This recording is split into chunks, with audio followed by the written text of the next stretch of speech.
Today is May 13th, 2023. Welcome to Native Calgarian. Oki, Naganago, Mekoche, Chestakom Aki, or Dekots Nagotine, Siku. Hi, my name is Red Thunder Woman. My married English name is Michelle Robinson, and I use she and her pronouns. My Dene lineage roots me in the land of the Great Bear Lake tribe in Treaty 11. My name is Dekots Nagotine, Siku. My people wore rabbit skin, and so it's been referred to as the land of the hair people. I'm a native to Turtle Island, and my Dene Nation is a visitor to this area of Clincho Tine Indahe in Satu Dene, meaning many big dog town, named after the Calgary Stampede. I was born in Calgary, or in Blackfoot, Mokinstis, as Michelle Elliott, an English name which has afforded me privilege in an English colonial world. My mother is Northern Slavey Dene, or Satu Dene, but my Indian Act and Post status card by the Canadian government says Yellowknives Dene.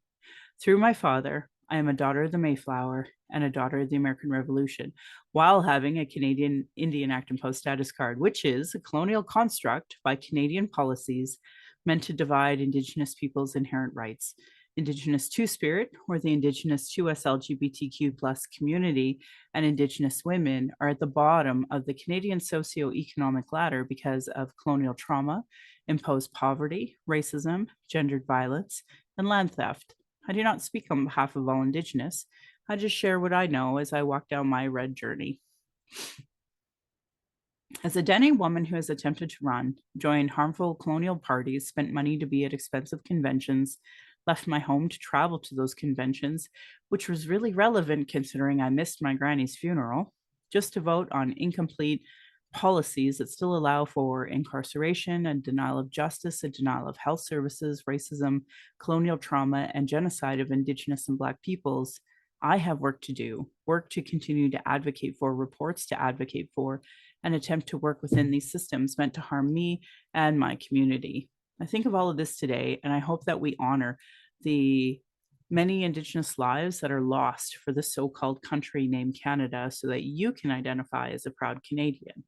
I hope that you see your role in the importance of stopping the continuing harm, and as a citizen, see your role in reconciliation and as a treaty partner. Pride Month should never be just one month, as it is important to understand the straight agenda and gender violence was and is forced on this land by Christian outsiders. Land acknowledgements are critical for creating a safer space for Indigenous, as well as honoring the host as a guest and acknowledging your role as a treaty partner in a so-called time of reconciliation. It's important that land acknowledgements have meaning. I encourage all to introduce themselves with an acknowledgement of their ancestors, stories of displacement, and how you perceive your role as a treaty partner, a citizen of Canada, a refugee, or other land displacement, so we as Indigenous people know how safe you are to be around. If you don't know how to pronounce your local Indigenous nations' names, won't say your pronouns, won't say your story of origin, won't acknowledge stolen lands, won't acknowledge imposed economic oppression or your role in reconciliation, I determine how safe you are to be around my family, my community, and myself. Understanding land acknowledgements and their importance is Indigenous 101 because it immediately addresses colonialism, oppression dynamics, broken treaties, and lies taught today in Canadian schools nationally. That's why settlers and those who call themselves native Calgarians or whatever town you're from show me you have no Indigenous 101 understanding. Jesse Winte's book, Unreconciled, explains this perfectly, as do many other Indigenous authored books. Land back is a movement that could save the planet from climate change created by colonialism. It would also be a part of a treaty partnership, part of meaningful reconciliation, and honoring global initiatives like the United Nations Declaration on the Rights of Indigenous People. And on a side note, Saima and I, my guest, are going to be talking about Palestinian rights. And I don't know why I can't seem to get it through Canadians' head that the UN Declaration of Rights of Indigenous People is for Palestinian rights. It's for Indigenous rights here in Canada. It's for Indigenous rights in the US. It's for Colombians down south. It's for Africans. Like, it's for everyone. So it's just a shame I can't seem to get that through with some folks. Anyway, I honor the Blackfoot as the elders and members have been kind to me on my Red Road journey. Elder Red Crane taught me how to pronounce my spirit name in Blackfoot, and Leonard Kenny taught me how to pronounce my spirit name in Satu Dene. My humblest apologies to the Blackfoot and Dene elders and language keepers as I try to learn proper pronunciation. I'm speaking to you on the lands of the Niitsitapi, which is the Blackfoot Confederacy. The Blackfoot south, the imposed US-Canadian border, are the Blackfeet, and north of the border are the Siksika, Kainai, and Piikani of the Confederacy. These lands are Treaty 7, signed September 22nd, 1877, with signatures that include the Blackfoot Confederacy, the Wesley, Chiniki, and Bearspaw chiefs and nations of the Stoney Nations, and the Dene from Tsuut'ina. I acknowledge all First Nation, Métis, Inuit, status and non-status across Turtle Island as the keepers of these lands. All non-Indigenous are treaty partners with the government signing on your behalf. My Patreon account is Native Calgarian, where you can pledge and support. Thank you to previous donors for showing your support. If you value listening or watching and can afford to give, thank you. To those who cannot afford to give, love to hear from you at nativeyyc@gmail.com. Send in your comments or your questions. You can also give a review from whatever medium you're listening from. And you can go to my YouTube channel where you can watch our show. Go to nativecalgarian.com for the latest podcast and pin posts on social media. So I want to welcome my friend and ally and comrade. We've been friends forever, with Saima Jamal. So I want to thank my friend Saima for coming onto Native Calgarian. We seen each other earlier today, and I was able to give you a souvenir I got from Ottawa that meant the world to me because of the work that you had done. And what really transpired was this conversation about barriers. And I didn't get a chance to tell you, but while I was in Ottawa, there was a policy to force voting, mandatory voting. And I said, I absolutely am against that. Calgary Forest Lawn has some of the lowest voter turnout in the nation. And the reason why is because I would rather work on barriers to reduce it. And if we did make it mandatory, to have incentives rather than penalties. So, and that was a real conversation that I had to have, and everyone voted against the policy and it didn't go forward. So I was really happy about that. But then you and I were talking, and we were talking about some of the barriers that people face when going to vote. And this is really relevant because the Alberta election is happening, and we want to make sure that we get as many people as we can to vote.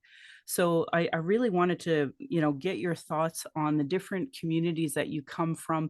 If you maybe want to do a little bit of an introduction to yourself, and then I'm going to elaborate because I know you're not going to brag as much as I want you to. So, and we'll go from there. Thanks so much, Michelle, for having me today. My name is Saima Jamal. So I wear a lot of hats in the community. I do a lot of volunteering through the Calgary Immigrant Support Society. Myself and my volunteer partner, Sam Namura, we started this group, which kind of started this massive mobilization of the community to help newcomers. Started off with all the refugees that came here from Syria in 2015, 2016, and still continues to come. And then it just, I guess, expanded to refugees, newcomers, anybody in the community that is struggling, that need a bit of a step up, that can't find that help from, I would say, established agencies, that are already operating. Then as a social safety net, they come to us, come to this group, and they ask for help. And that's when we show them that the rest of the community is also there to lift you up. If you can find help, make sure that you know that there is a last resort help to ask, and we connect them to the rest of the community, like you who's listening to this, who aren't really connected to any formal organization, but still can help them out with anything or everything. If it's just like to go out for a coffee with them or a meetup, or if you have some, gently used furniture that you want to donate to, if you want to just do an informal English conversation with them so they have somebody to practice English with, any kind of help that you can give, that is. So yeah, that's one of the things that I do through my volunteer work. I'm also a community organizer, a social activist for many years. Deal a lot with social injustices, human rights, peace and conflict resolution. I volunteer a lot in the Muslim community too. But as my day job, I work as a recruitment partner with Jumpstart Refugee Talent.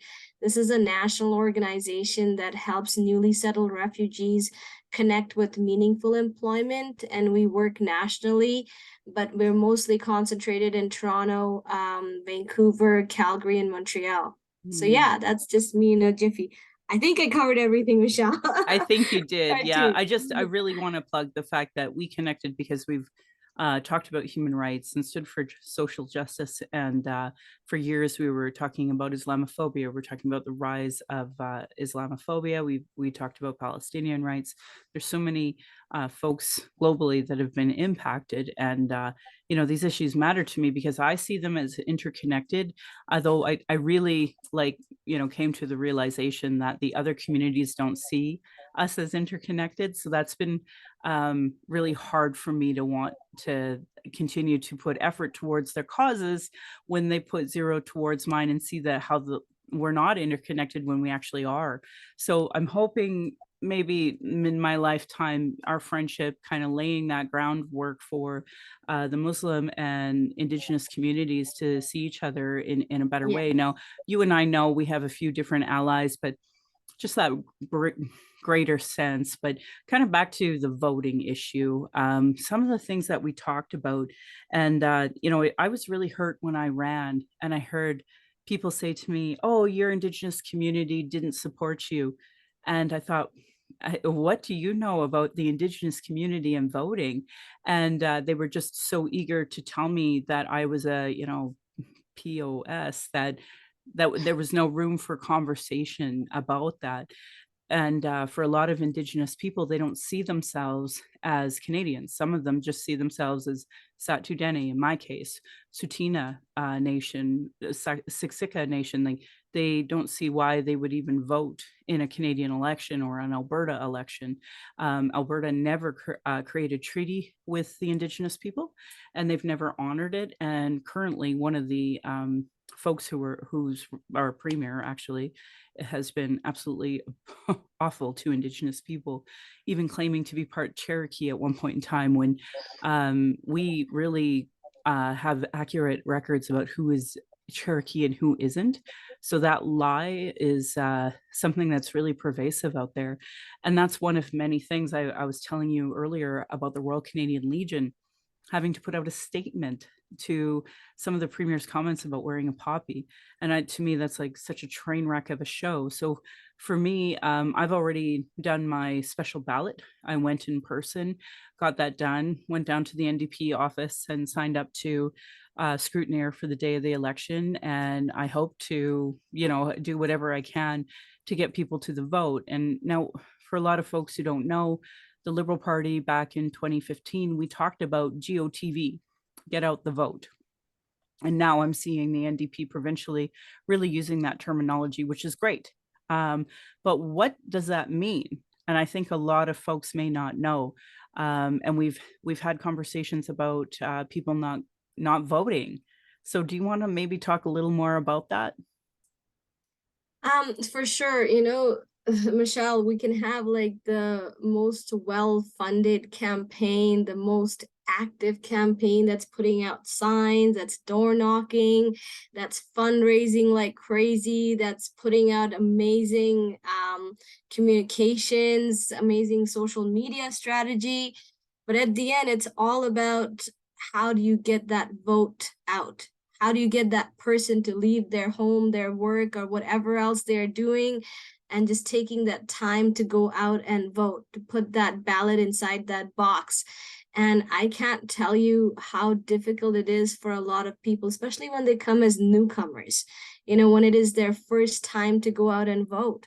I was just sitting this week with a family that became Canadian citizens this last year, and this is going to be their first elections to vote. They came as a refugee family from Syria, and as we were sipping and having some coffee, one of the things that I was talking to them is, well, during the whole dinner, I was talking to them about how exciting it is that we have an Alberta elections, and that I have a lot of concerns because, as Michelle mentioned, this current premier, Danielle Smith, we have a lot of concern with them. And for me, the largest one is healthcare.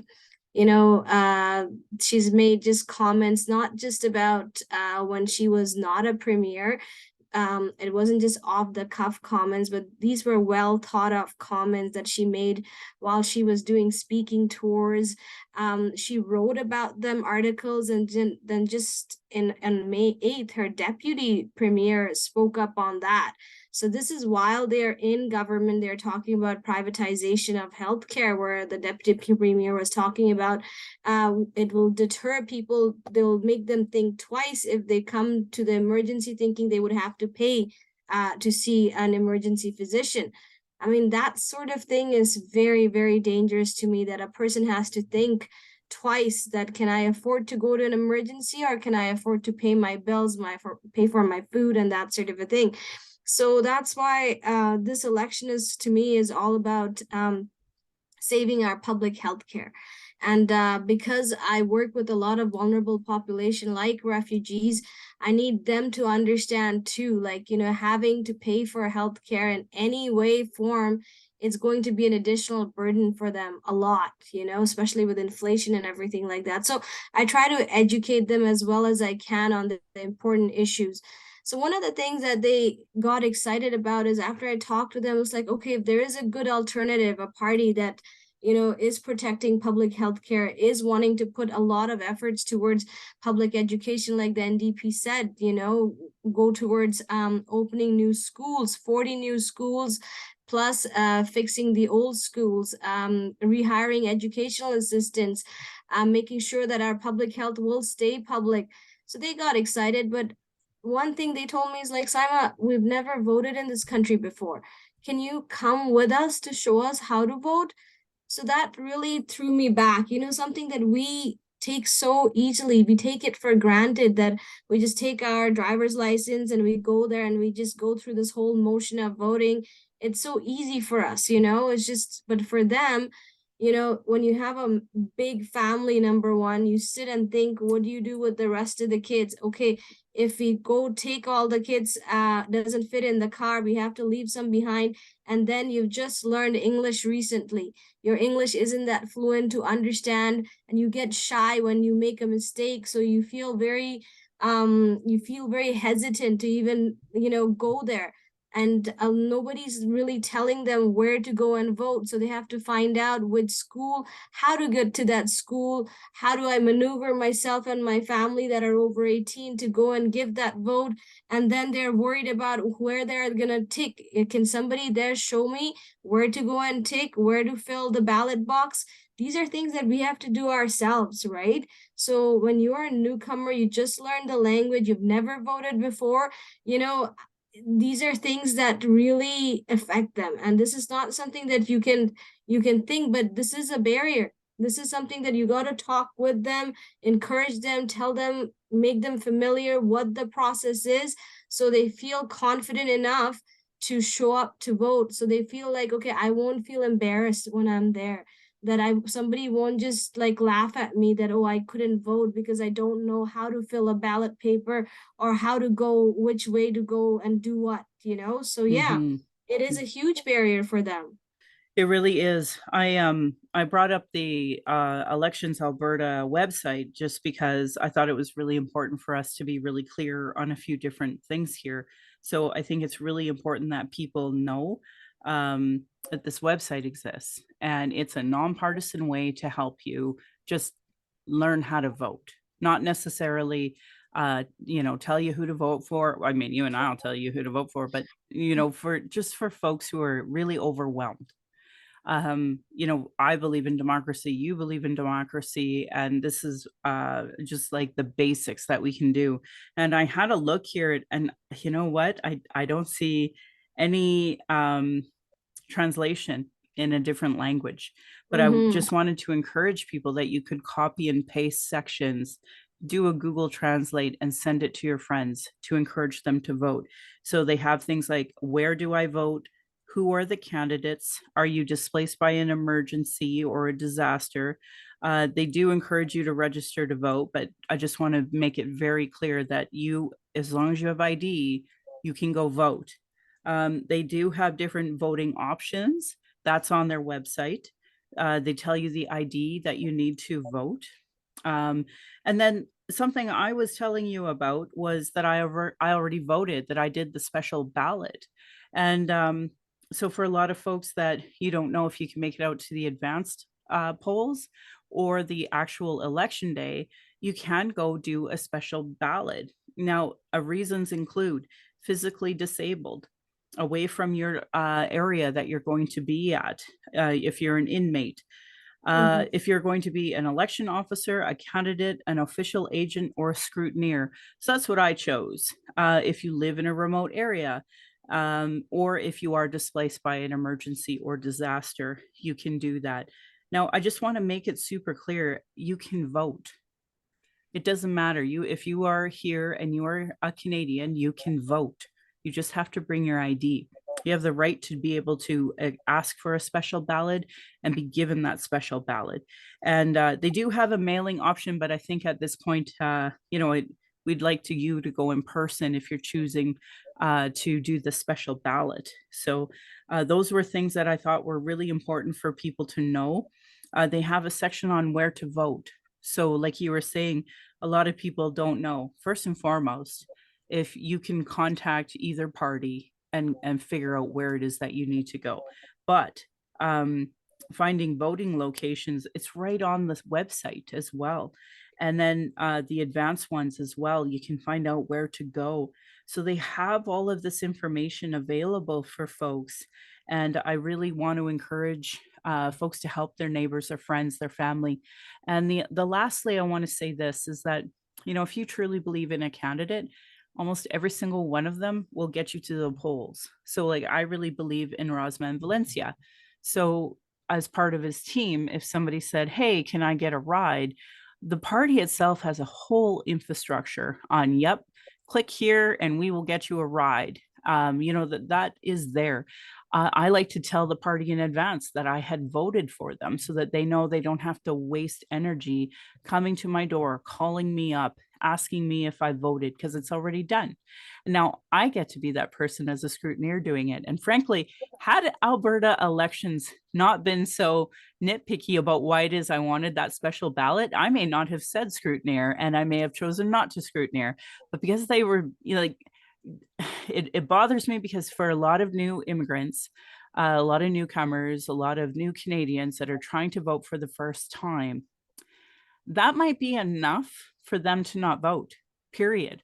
They're like, we tried, but they really wanted a reason. And I didn't know how to articulate it. And that's so wrong. It just upsets me. And I mentioned it to a friend of mine, and he said he experienced the same thing in a different riding where they seem to be very nitpicky about the reason. And in his case, he was literally a part of a party. And that really bothered me, that us saying, yeah, we're going to be busy on E-Day and the advanced polls isn't enough, that I have to identify as a scrutineer. So that really bothered me. And it bothers me that party staff and that really have to identify as a scrutineer when they should just say I'm affiliated with a party. so I bring all of this up because I really want to encourage people to vote. If you think you might get sick, if you have a flight, anything that might cause a delay, because we have a possible strike coming up, get your vote in now so that vote counts, that vote matters. Like in the case of some family who might be, experiencing physical disability, that's good enough to go get a special ballot, get it done, go to your election office. So you can go right on the website and go there. What would you like to add to that, Saima? I think that was a very good reminder, Michelle. You just said, like, there's so many things that happens last moment that we don't think about. So many emergencies that come up, or you just get tied up at work, or some days you just don't want to get out, and it could be that Monday, the day of voting on May 29th. And that's why having a strategy ahead of time to vote in advance, whether it is in the advance polls or as Michelle mentioned how she voted in the special ballots because she has to scrutineer on that day. That's something we have to talk to the public about. We Mm-hmm. have to talk to newcomers about that. We got to talk to all Canadians, all Albertans about that right now. And also, one thing that we often don't really pay attention to is like, candidates are right now door knocking. They have been door knocking for a long time.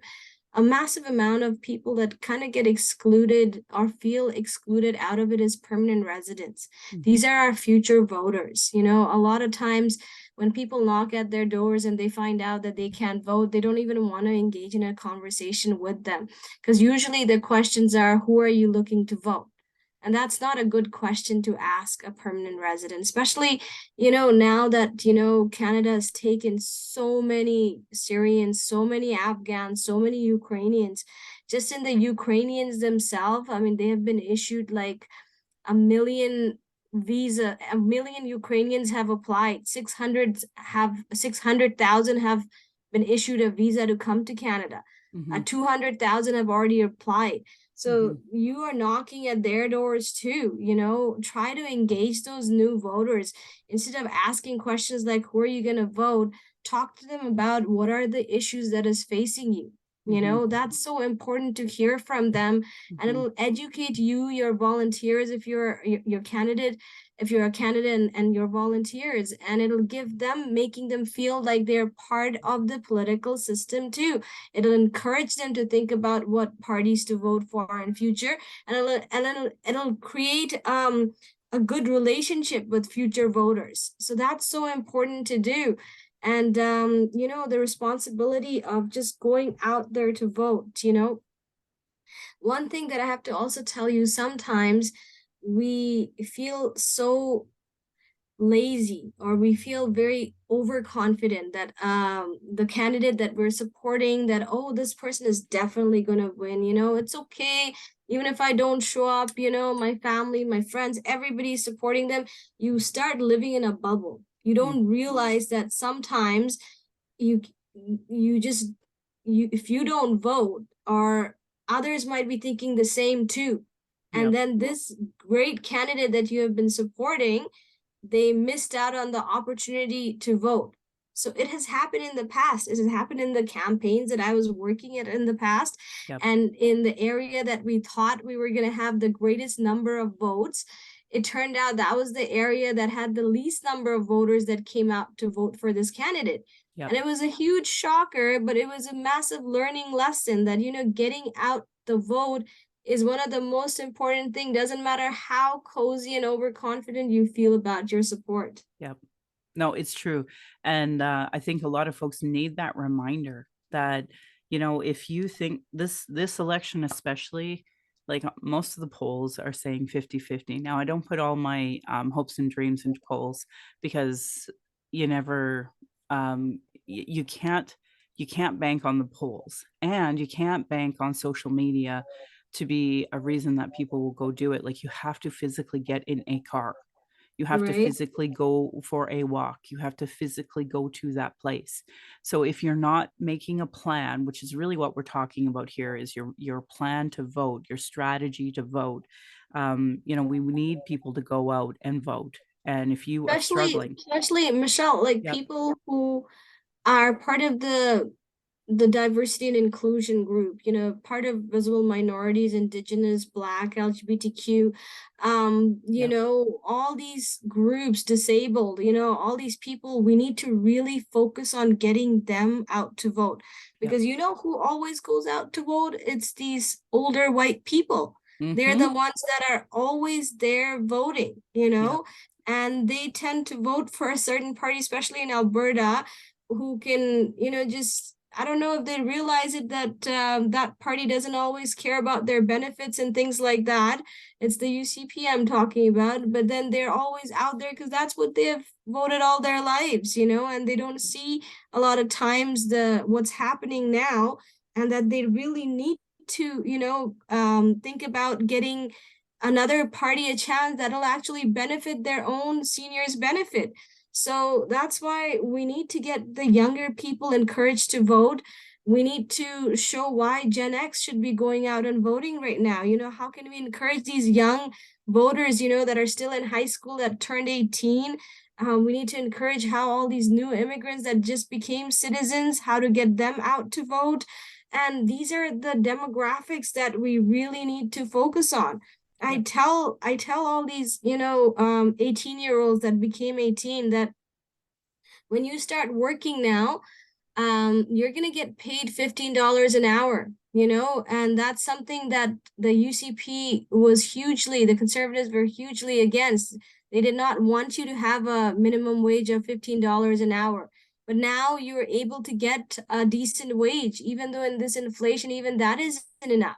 Hmm. So, but remember that, and remember who's there for you and advocating for you and advocating for getting a proper wage for your work.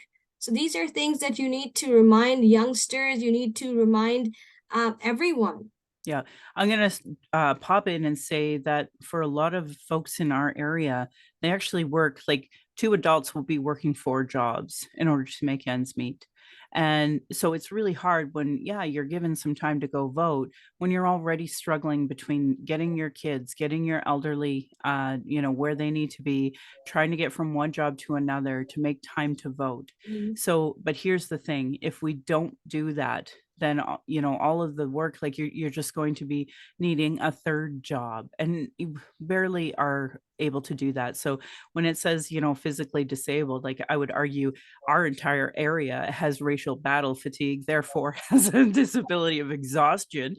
So I really think about the importance of a special ballot, but also after May long weekend, so Victoria Day, May long weekend, the special or the advanced polls start on Tuesday, May 23rd, and then they end Saturday, May 27th. So, you have some options there, some flexibility just to try to fit it in your schedule. Because if you're like me, my schedule dictates where I go and what I'm doing. And sometimes I don't remember what's happening a day or two in advance. So, the sooner you can get that in your calendar, make it done, let the party know that you voted, the sooner, this is all about, we all have finite energy. Mm, All of yes, us, yes, all the yes. voters, all the workers, all the folks in the parties, all of the volunteers for the parties. We all have limited energy, and we want to utilize that energy in the best way we can. So I'm really glad you came on today to talk about the importance of voting and some of the barriers. And then hopefully to our, folks who are listening who are like, whoa, Saima and Michelle finally did a podcast together. Maybe they come from a place of privilege that they can go, maybe I can pick up the phone and do some scrutineering and help a party, because Simon and Michelle are busy trying to call mom and dad and trying to rally up these troops and trying to get people to go. So please, if you have any type of privilege whatsoever, please don't make BIPOC do all of this work. Help us out. That's a good one, Michelle. Yeah. Yes, we really need every hands on deck right now to get the vote out, guys. If you are free to give somebody a ride, if you are free to just make some phone calls amongst your, your contact list, just tell them that you know what, advanced polls, you can go and vote the week before May 29, the entire week. You can go and vote. If you need a ride on May 29th, I'm here, or if we can contact the parties and they can help you to go and vote. So these are things you can do just sitting at home. Yes, Yeah. yes. So help Thanks your so much, friends who Michelle. need, right? Yes, Solidarity always, Saima. always, always. Thanks so much, Michelle, for having me. I'm really honored that you came on. Thanks so much, Saima. And just Okay. know we're always in solidarity. And thank you for the wonderful treats from the Syrian moms who made those for Eid. They're so yummy. And thank you And for it the book. didn't go, it did, I didn't give that for free. She brought me Peas by Chocolate by Tariq Haddad, from the Liberal Convention. And it was amazing. I'm gonna try it this weekend and let's see. So it was a good exchange of gifts. Yeah, it was a lot of fun. And for folks who don't know, I was lucky enough to witness as a liberal, getting elected, watching the Syrians come here, watching Saima and her friend Sam and a whole team of volunteers work so hard to try to welcome the Syrians here. It just, when Peace by Chocolate is such a beautiful Canadian Syrian story that when I seen those chocolate bars, I was like, I need to give two for two people in my life I know really well. So So that obviously I had to buy them for you. And then it had the logo that we had for this particular convention right on it. So, it was just kind of fun because you've always tried to, focus on human rights like I have, and solidarity always. And I know, did you want to mention at all tomorrow's Palestinian event? Sure. If you guys are free, tomorrow is the 77th anniversary of the Nakba, which is like a pretty sad day. This is the day where Palestine stopped, what should I say? The invasion happened of, and the formation of Israel happened, and the destruction of Palestine started. So it's a day that gets commemorated every year. And tomorrow at the Community Wise Center, the Justice for Palestinians is hosting an event. It's the entire afternoon. It's a very family-free event of food, poetry, music, some movies, and some speeches. We hope you can come and attend. If you just go to Justice for Palestinians Facebook page, you can get all the information from there. It's a Mhm. free event. Yeah, and then mark it in your calendar for the yearly reminder to go, because there are certain yearly anniversaries that matter. And for me, I've tried really hard to show people that Indigenous people globally are usually the ones at the end of a bayonet or a bullet for colonialism and the Western world, and it's not okay. It's not okay that we eliminate Indigenous people globally for this imposed Western economic world that we have now. So, I just want to thank you so much for being on my show, and yeah, I hope to welcome you back. Yes, Michelle, I'm looking forward to coming back. I'm glad we finally did this today. Take care, everyone. Goodbye for now. All Okay. right, Okay, bye. bye, Michelle. How wonderful was it to finally have Saima Jamal on? I'm so grateful she came. So, for folks who are interested in learning more about Indigenous issues, obviously, I hope that you are watching some of the book club that we have been posting and continue to post. The next one is Five Little Indians, and it's a hard book about post Indian residential school and the post traumatic stress disorder that a lot of people have from attending those schools through the voices of five different individuals. So I hope you'll join the book club for that book and maybe future book clubs as well. We just wrapped the 231 calls to justice, which I am excited that people found them to be quite straightforward, and disappointing that more people haven't read them and implemented them after giving them context as well through the different chapters that we've been reading. So if you want to join my book club, just let me know. It's through Zoom. So if you're in Edmonton, of course you can join it at any point in time. We're going to be doing pages 219 to 349 of the final report in July. And August 14th, we're going to do our Voice of Fire by Brandy Morin. And then September 11th, we'll be doing the Pathways to Justice from the Government of Alberta, the 113 Pathways to Justice that the Alberta Joint Working Group on Missing and Murdered Indigenous Women and Girls have as an open source document. October, we're doing Cree lawyer Harold Johnson's book, Peace and Good Order, The Case for Indigenous Justice. In November, we're doing a report to guide the implementation of a national action plan on violence against women and gender-based violence. And then December 11th, Making Space for Indigenous Feminism, edited by Joyce Green. So, and if you are interested in doing more local actions, absolutely join the Reconciliation Action Group if you are in Calgary. And if you are not in Calgary, go to your local committee that's happening. There are reconciliation committees everywhere. And I really encourage people who care about their partner relationship in treaty with other Indigenous survivors of Indian residential school and child apprehension policies that you help and be a good ally. Do act. Action is the only thing that matters at this point. So I wish more people were doing more and not expecting Indigenous to be doing all of it. And ironically, the Indigenous solutions help everybody, whether it's climate change, gendered violence, anti-racism, but for whatever, well, the anti-Indigenous bias that people have prevent them from seeing the solutions to their issues in our reports, unfortunately. Anyway, I'm proud that this podcast has given solutions and included cultural safety training or cultural first aid in all of them to create a safer space for Indigenous, people of color, those with disabilities, and to us LGBTQ to speak. Thank you to Cheryl Ward, Chelsea Branch, and Alicia Friedkin of heretohelp.bc.ca and what is Indigenous cultural safety and why I should care about it. Their work are cultural action tools. So please support Indigenous work like that as part of your reconciliation work and settler understandings. I'm just lucky enough to highlight and repeat it here. Internalized racism and lateral violence is another form of violence Indigenous and marginalized people face by the structure of racism imposed on these lands. RacialEquityTools.org is actually looking for donations. So if you have an opportunity to donate, please do. They have wonderful resource files and a great piece about what is internalized racism by Donna Bevins. So if you are learning from Black and Indigenous and QT BIPOC, pay us.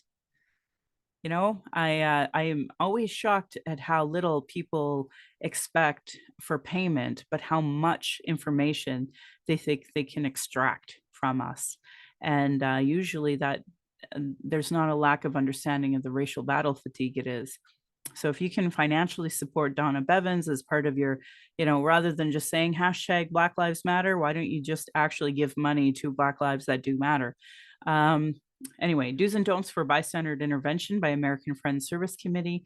So if you go to afsc.org, there's lots of resources and do's and don'ts for bystander intervention. For anyone who follows me on social media, I wish you would watch the anti-racism organizational lead of the city of Calgary giving an internal committee presentation on the journey of becoming an anti-racism leader. This is basically what we're talking about, is that you either see the world with a white supremacist lens or you don't. And I'm trying to give you an Indigenous lens that tries to include a bigger, broader picture of everybody. Indigenous people have been talking about our issues, sharing our traumas in reports, commissions, and public hearings, just so it can be regularly disregarded. No more. Honor our words, honor the treaties, see yourself as a treaty partner, because that's what you are. You cannot be here without those treaties. So this whole conversation that people are having about Alberta sovereignty, it shows an absolute ignorance by people who support that. Listen to politicians and their policies and platforms. If they don't recognize, I'm gonna, for folks who've never listened to my show, I have been saying this for years.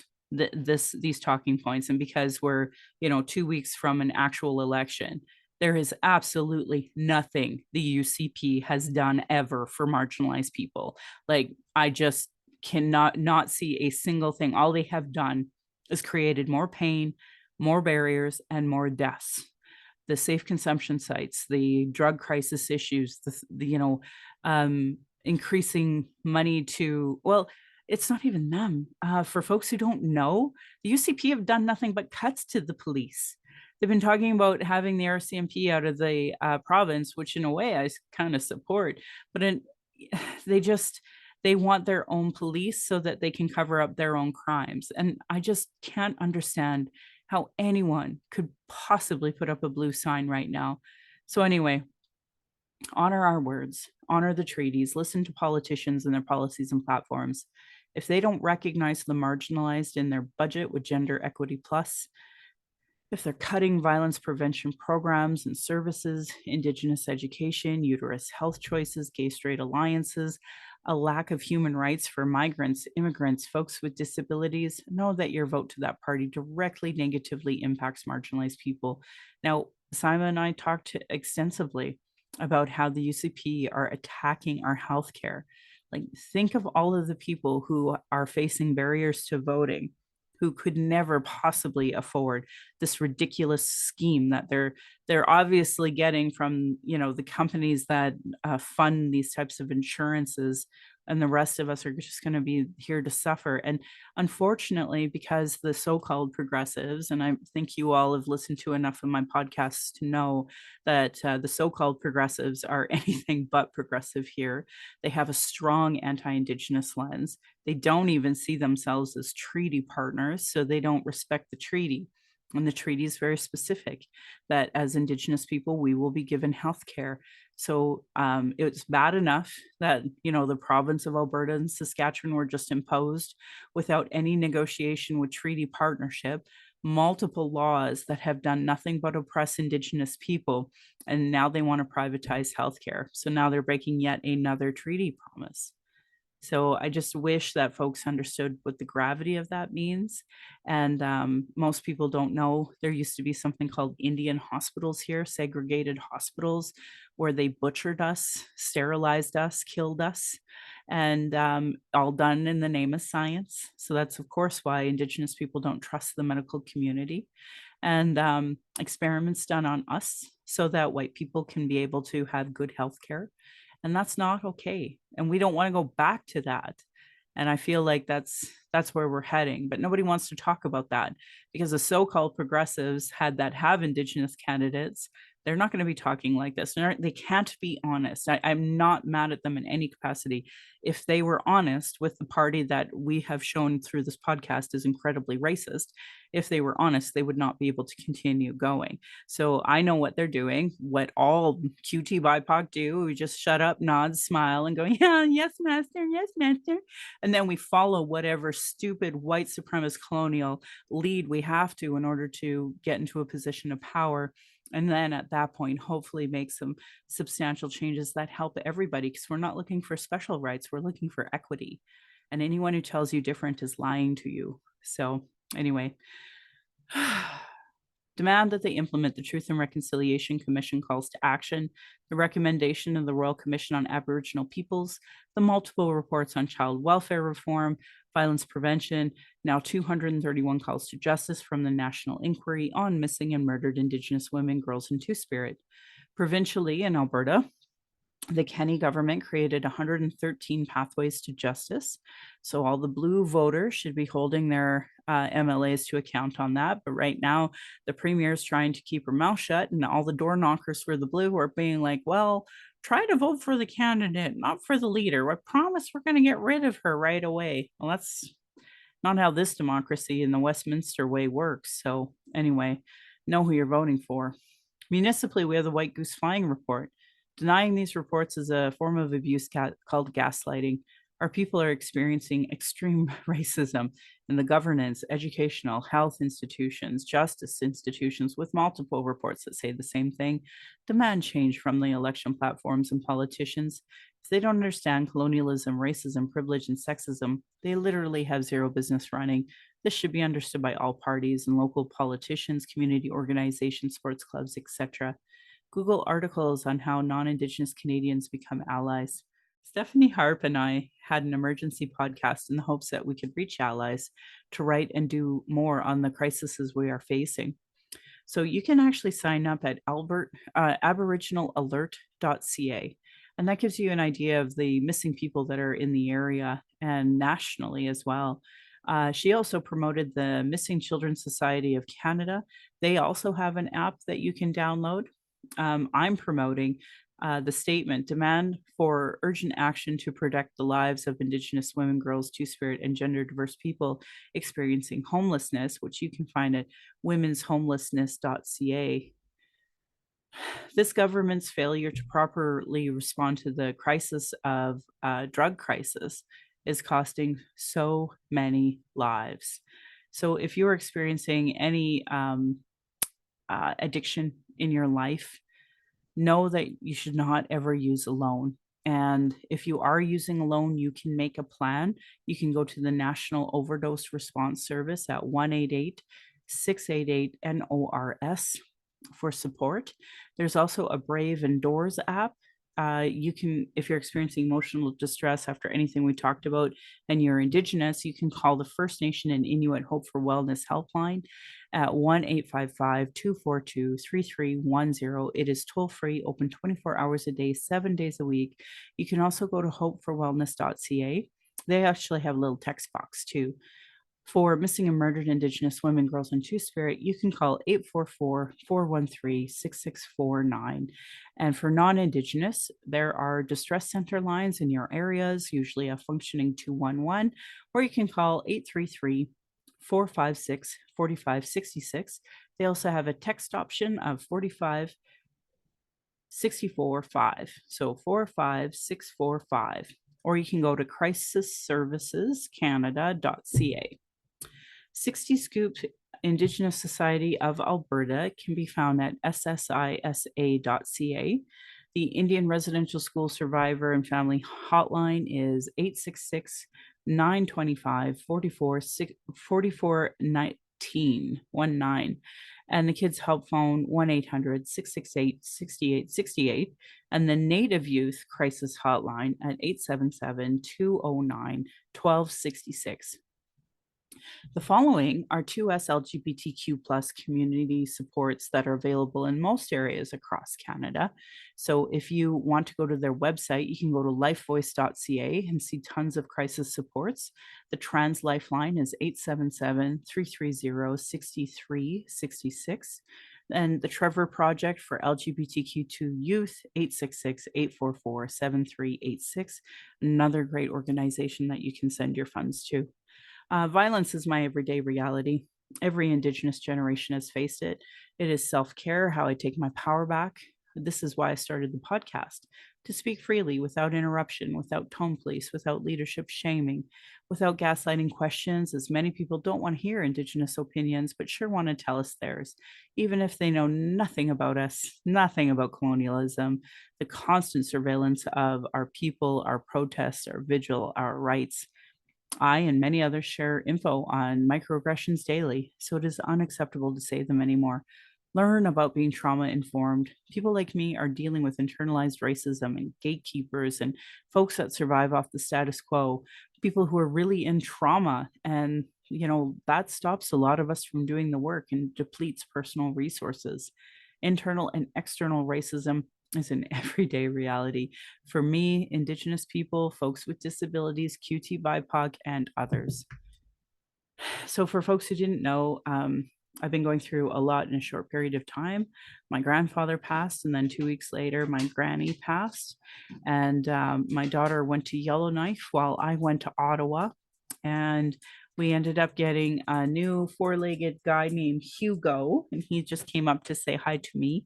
And it's been a lot all at once, and it's been really hard. So if I'm not responding the way you think I should, or I blocked you on social media, maybe think about what I'm under for a moment before assuming bad things about people. It is shocking. I allowed the city of Calgary, I allowed the Calgary Police and the Liberal Party to do background checks on me. And what resulted in that, and maybe it was Rebel News, I don't know, some conservative think tank, it resulted in my harasser coming back at me. So I had to lock a lot of my accounts. So while a lot of you feel safety, I don't. And while you get to live a life of privilege, I get a life of loss, and it sucks. Everybody loses their grandparents, don't get me wrong. But of course, I know my granny would have wanted me to miss her funeral to advocate for justice rights, and that's what I did. It was a policy that we put forward as the Indigenous Peoples Commission. It took a whole team to write that, and it's to honor, of course, our ancestors, the folks who are still living, who are Indian residential school survivors, who've been asking for this, the families of missing or murdered Indigenous people. These are the people we're advocating for. So if you've had to miss your granny's funeral advocating for, basic human rights, then maybe you understand what I'm talking about. But racial battle fatigue is a real thing. So Masi Cho to my ancestors, to my granny and my mom, of what strength looks like through their example on this Mother's Day weekend. I want to thank my dad for teaching me to be strong and blunt, my stepmom for showing me what a proud culture is through her Austrian family and roots, and teaching me to be a proud Calgarian. It's through her I'm a second generation proud Calgarian. Thank you, Big Buffalo Rockman, for being the editor and the producer of this show and my encouragement for decades now. He's been my husband, childhood friend, father of our child, and my support down this journey of the Red Road, witnessing decades of racism and sexism. And to our child, Thunderpipe Necklace Woman, We are so blessed to learn from you, and we are honored you chose us. You give me daily accountability to be a better and stronger person. I hope my family will be proud in the future of trying to discuss these present day issues in a way that they can understand down the road. My Patreon account is Native Calgarian, where you can pledge and support. Thank you, previous donors, for showing your support. If you value listening or watching and can afford to give, thank you. To those who cannot afford to give, I'd love to hear from you at nativeyyc@gmail.com, where you can send in your comments or questions. I also have a YouTube channel that you can go and subscribe. You can go to nativecalgarian.com for the latest podcasts and pin posts on social media.